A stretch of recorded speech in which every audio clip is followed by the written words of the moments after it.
Argentina does it again in a big way, beating England 2-1 after falling behind. They made a comeback and, in my opinion, deservedly won after England sat back for almost the entire second half once they managed to take the lead. In this game, I think you could just skip the first half altogether, which was simply irrelevant. There were 0 chances in that half, 3 shots towards the goal, and no real threat to either team's goal. But then, in the second half, the real story began. It started with a chance by Alvarez, which was actually the first real threat to the goal in this game, and continued with England's goal in the 55th minute. A very good move by Anthony Gordon, who received a good ball from Rodgers in a play that, honestly, I credit a lot to Harry Kane, who dropped back and delivered a long ball that didn't end up reaching its target but started the initial movement.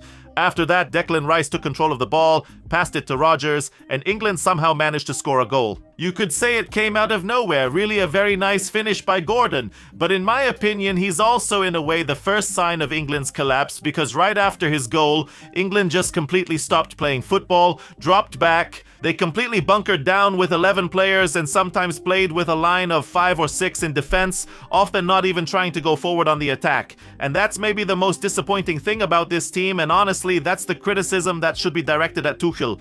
Because if we look at the day before, at Spain playing against France, the team that is by far the best in this World Cup offensively, with the most attacking tools, they never stopped pressing. They did play defensively, but they didn't sit back so much and just wait for the other team to come at them. England really invited it, didn't even try to play basic attacking football at the end of the second half. Just to give you an idea, Argentina finished with 72% possession, 1.81 expected goals, 11 shots at goal compared to England's 3. And even that was because in stoppage time, England controlled the ball. There were moments in that half when Argentina had 80% possession, and what I really don't understand even more about Tuchel is that this style didn't actually neutralize Argentina. On the contrary, it actually made Argentina much more dangerous than they were before.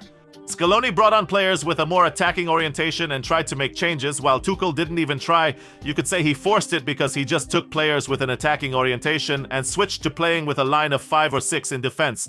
The initial change Scaloni made, bringing on Gonzalez, suddenly woke Argentina up even more and was much more significant. It added another player on the left side who could get into the box and receive balls from Messi, and England just waited for those balls to come in one after another. Tuchel's answer to this while Argentina was starting their blitz was not to try to play football at all. On the contrary, what's amazing is that he felt he was missing another player in the center of the box, not that he tried to play football, so he just took Gordon out, substituted the player who scored for him, played on the left wing, and put in a center back instead. Instead of leaving or bringing in a fresher player who could hold the ball, relieve some of the pressure from England's defense and backline, he brought in a player to help defend and not do much more than that. He really just invited more and more attacks, and all this happened only in the 72nd minute. There was still plenty of time to play. Anyone who knows the channel and has been watching for a long time knows that I usually don't tend to criticize coaches too much, especially not coaches who reach this level, because I'm not a coach. I wasn't and I never will be at that level, but I think what happened here was so obvious and so cowardly, the attempt to waste time to park the bus and then double down on it, while Argentina just kept bringing on more attacking players. They brought on De Paul, and look how freely he crosses the ball here, finds McAllister in the box. It's not like bringing on a defender helped England defensively. McAllister had a shocking miss here, and if Argentina hadn't turned the result around, I'm sure he wouldn't have slept for a week just because of that miss. Look how freely he finds himself in the box. There's no one marking him and no one pressing the crosser. And here it is again, the same play. De Paul crosses, McAllister heads it, and this time, luckily for England, it goes straight into Pickford's hands in the middle. So throughout all these minutes, Argentina's goal felt inevitable. Messi kept sending balls into the box non-stop, and these were by far Argentina's best minutes in this World Cup. And a lot of that is down to England, just as much as it's to Argentina's credit. What Tuchel did there, which I really think was compounding the mistake and killed the game, was that crazy substitution. He brought on O'Reilly and Dan Burn instead of Declan Rice and Reece James. Reece James? Fine, you can accept that. But Dan Burn, a center back, and they switched to playing with 4 center backs. Konsa can play right back, but still, at the end of the day, it's all in on defense. And if there's such a thing as deserved in football, I think he got exactly what he deserved for that move, because here,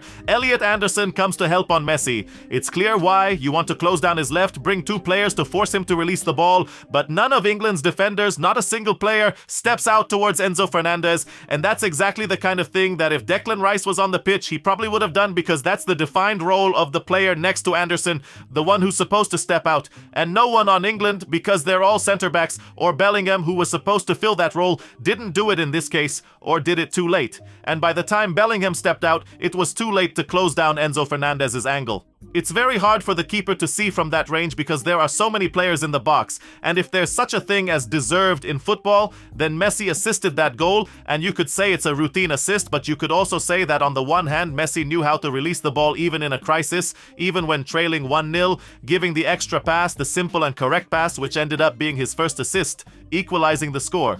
And now England's in trouble because Argentina kept dominating even after that goal, simply because they were playing with way too many defensively oriented players. Even on the second goal, or just before it, McAllister found himself alone on the edge of the box and wasn't far from making it 2-1 just seconds before Messi, with his weaker right foot, managed to cross the ball between two players and find Lautaro Martinez in the box. And there's nothing to say about that assist. He just left the ball for him to head in from a meter out, a genius pass that wins the game.